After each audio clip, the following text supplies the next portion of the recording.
Kisah pemuda kaya, anak bos besar, pemilik 73 perusahaan, yang menjadi cleaning service. Episode 240. Kaori yang terbangun dari tidurnya, karena mimpi yang baru saja dialami. Ia pun terdiam sejenak, memikirkan Kenshin, yang ada di mimpinya, yang tak lain salah satu orang, yang ada di penumpang pesawat yang jatuh itu. Kemudian, Kaori pun mengambil handphonenya, ingin segera menelpon Kenshin, menanyakan keadaannya. Namun setelah dilihat foto profilnya, ia malah menjadi tahu, yang menyatakan Kenshin benar-benar keluar negeri. Jadinya di malam itu, menangislah Kaori, karena mimpinya ini, yang serasa sama, sampai-sampai, hampir-hampir, ia tak sadarkan diri. Lalu setelah mengetahui, nomornya Kenshin tak bisa dihubungi, Kaori pun mencari-cari informasi, di laptopnya, di handphonenya, di televisi.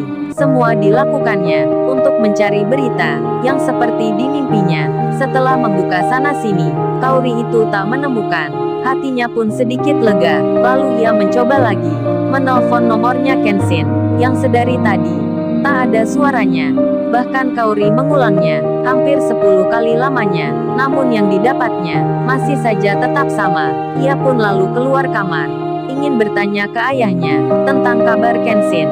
Setelah beberapa langkah, Kaori pun tersadar, kemudian mengurungkan niatnya. Ia tak jadi membangunkan ayahnya, untuk bertanya tentang Kenshin, karena ia merasa, ini kan, tak ada kaitannya dengan ayah. Lalu ia pun kembali, masuk ke kamarnya, menenangkan diri. Meskipun demikian, Kaori tak bisa tidur lagi. Sampai menjelang pagi, Kaori yang masih di kamarnya, ia dipanggil mamanya, agar bersiap bekerja. Mamanya itu bilang, Kaori, ini sudah jam 7 pagi. Kamu kok belum mandi? Kaori pun keluar. Ia lalu menjawab, hari ini Kaori nggak kerja ma. Di rumah aja. Mamanya pun menyahut, apa kamu sakit Kaori? Atau merasa nggak enak badan? Kaori pun bilang, nggak ma. Ini pingin aja di rumah. Mamanya lantas bicara, ya udah kalau gitu kamu mandi sana. Kemudian makan. Dan waktu itu, di London sendiri, saat ini, sudah beranjak malam. Iwan yang diajak Kenshin, dirinya yang tak menyangka, akan keluar negeri, mendadak pula seperti ini. Saat itu, di hotel tempat menginap mereka, Kenshin itu lantas bicara, Wan kita ayo jalan-jalan, lihat-lihat kota, barangkali ada yang menarik, entar lu bisa beli, buat oleh-oleh Susanti. Hahaha, Kenshin tertawa. Iwan menjawab, waduh bro, ngapain mikirin dia itu, di benak aja nggak terbayang gua. Lagian, uang aja pas-pasan bro, mau belanja di tempat ini, yang paling murah aja, nggak cukup bayarnya, pasti mahal-mahal bro, bisa kesini aja bersyukur banget. Kenshin menyahut, lu masih mikirin gituan Wan, udah kamu ntar pilih aja, mana yang kamu suka. Saat mereka keluar dari kamar tempat inapnya, di ruang lobi bagian bawah, tempat masuknya para tamu, dan juga tempat ruang tunggu.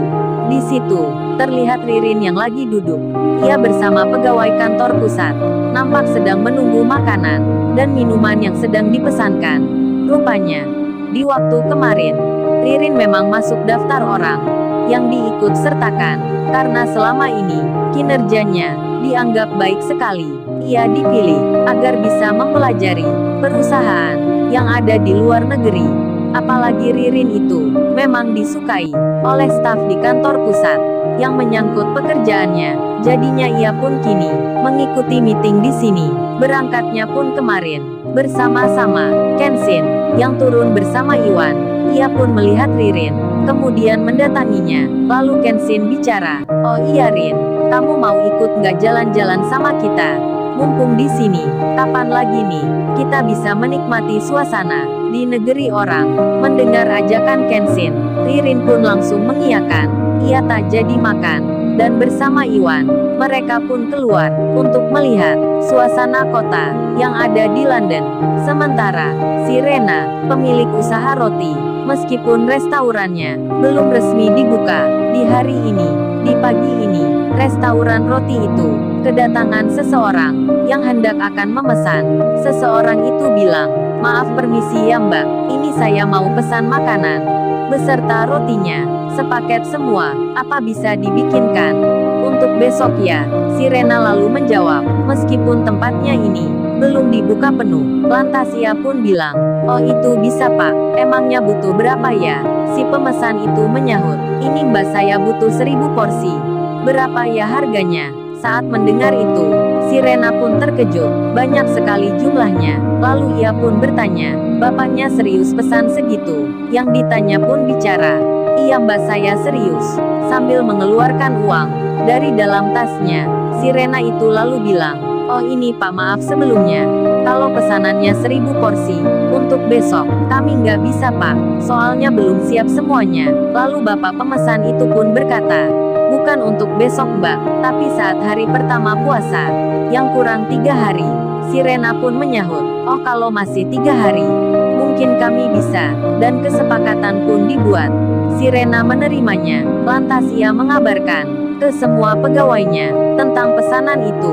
Di sela hal yang demikian, di waktu sebelumnya, Rena yang melihat handphonenya, membaca status di WhatsApp-nya, ia pun jadi mengetahui saat akan mengirim undangan ketika menulis pesan ke Kenshin agar bisa datang ke pembukaan restorannya di waktu esok hari. Si Rena itu sama seperti Kaori, ia melihat foto profilnya Kenshin bertuliskan Flying to London, sebuah tiket pesawat yang berangkat di malam tadi. Si Rena pun jadi bertanya, kenapa Kenshin tak bicara saat kemarin di sini? Ada apa ia keluar negeri?